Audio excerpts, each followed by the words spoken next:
from simplyhomemadewithdenise.com. Welcome to my kitchen. So today I want to show you how to make a cabbage stew with dumplings. It's like the ultimate comfort food. So let me show you the ingredients and we'll get started. Okay, so the ingredients are simple. All you're going to need is some ground meat, in this bowl I have onions, celery, and cabbage. You're going to need some chili powder, some water, some tomatoes, and some kidney beans. So I'm actually making this in the Instant Pot today just because I'm using dried beans, but you could also make this on the stovetop, and I'll have a link to the recipe down below in the description box with all the measurements and everything that you need to make it either in the Instant Pot or if you want to make it on the stovetop to do that as well.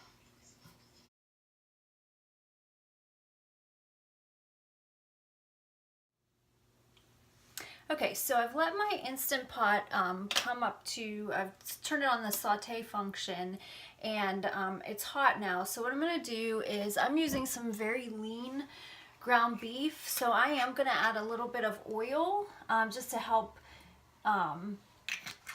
get it started. You could also use ground turkey or ground chicken if you prefer that. I'm just going to throw this in here.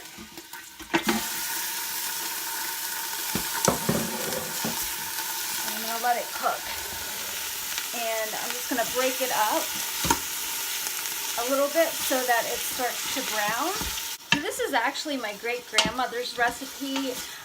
She called it Cabbage Stew, and I don't know if she made it up or if she found it somewhere, but it's just that ultimate comfort food. We're going to put some dumplings in it at the end, and it's just going to be, it's perfect for like a cold winter day. Like today it's really cold outside, and so I thought this would be a great dinner to have on such a day as today. So I'm just going to let this meat continue to brown, and when it's done I'll show you what it looks like. Okay, so my meat has browned, and I did add some salt and pepper because you want to flavor it as you go. And so now I'm going to add in my onion, my celery, and my cabbage, and I'm going to let that brown. You just add it in like that, all at the same time. And I'm going to salt and pepper this as well, just to season each layer. And then we're going to let that cook for a few minutes. And then we'll move on to the next step.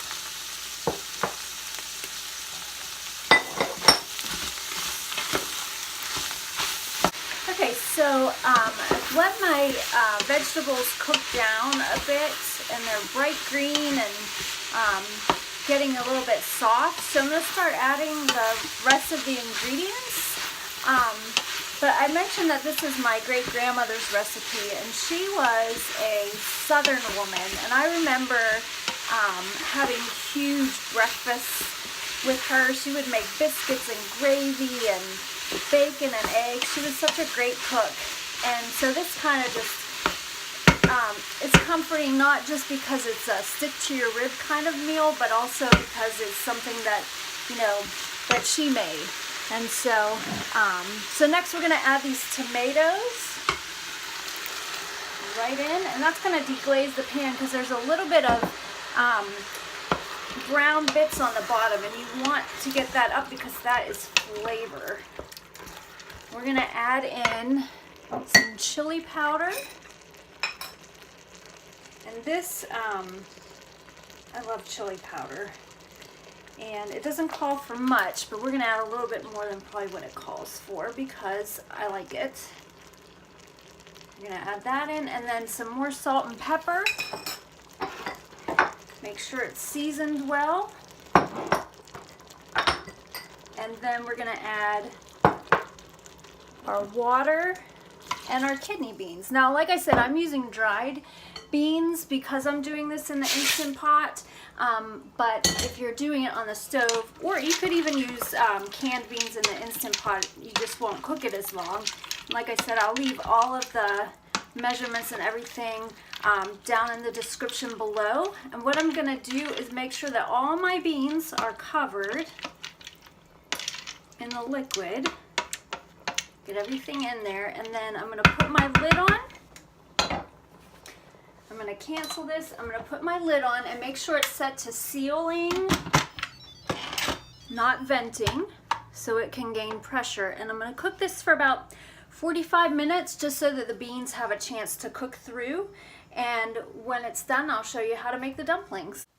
Okay guys, so my stew has cooked and I have it on the saute mode because I'm going to make these dumplings. So for the dumplings, all you need is some flour, baking powder, some cold butter, and some milk.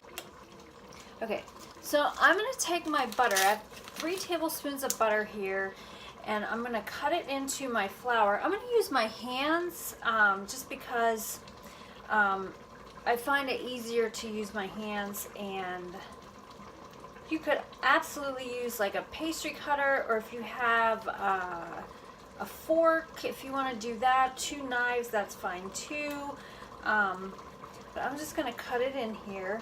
And what I'm going to do is just make sure that it's kind of like so that it's kind of resembles coarse sand is what I'm looking for. So I'm just kind of mushing it in there and making sure that all the butter is cut in. And this is going to make the dumplings really tender. You can probably, the stew is boiling really good, and that's what I really want. Because what I'm going to do is I'm going to mix these together, and then I'm going to cook them, and they're going to be delicious on top of this stew. So here we go. Okay, so I'm adding some milk to my dumpling mixture, and I'm just going to mix this together till it all combines. And then we're going to drop this onto our stew. And oh, this is so great. We're going to drop them by the, I'm actually going to mix this with my hand, I don't know. So we're going to cook these 10 minutes covered and 10 minutes uncovered. And then that's going to give us a beautiful, tender dumpling on top of our Cabbage Patch stew.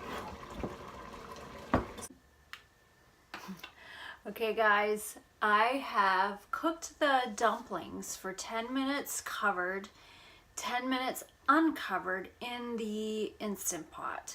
But I think that the flavor is going to be delicious. So it's super thick and a hearty stew. So I want to show you, what it looks like. And then I have some dumplings in here, and I'm just going to take a little taste. It's really hot, so can't wait to taste this. So I'm going to let you know what it tastes like in just a minute. I'm so excited about this. This just reminds me, like I said, of my great-grandmother, who was this southern woman, and she was just such a tremendous cook. Like, she always had fresh baked bread, and she always made biscuits and all kinds of homemade things. And so something like this just really brings back a lot of great memories and reminds me of her, and just all the great times that we used to have. Oh, you guys, this is so good. I'm not a big fan of beef, but that beef flavor is tremendous. This is really good. And make sure that you season all the way through, because that makes a difference as well. Like, when you season every layer, it just makes a difference. I can taste the cabbage, and the dumplings are tender and just delicious. Oh my gosh, I hope that you guys give this recipe a try. If you're looking for something comforting, this is definitely a comforting meal. So if you love comfort food, make sure that you like this and comment below. Show me pictures if you make this on Instagram. I have the links below for the recipe, my Instagram page, my Facebook page. Join me on social media, and I'm so excited to hear what you think and how you make it your own. Guys, thanks for joining me on Simply Homemade with Denise, and I'll see you next time. Bye-bye.